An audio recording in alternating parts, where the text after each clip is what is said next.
చూపిస్తారు, బాగుంది అది.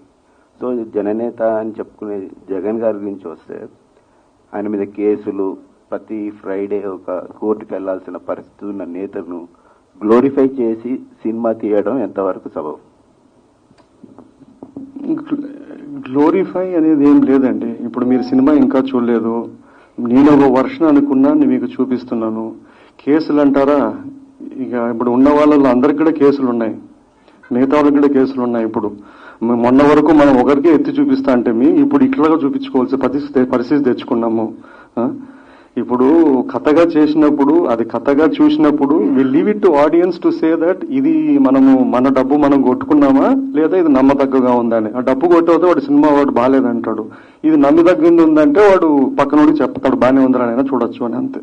ట్రైలర్ చూస్తే కాంగ్రెస్ పార్టీని బాగానే టార్గెట్ చేసినట్టు కనిపిస్తుంది.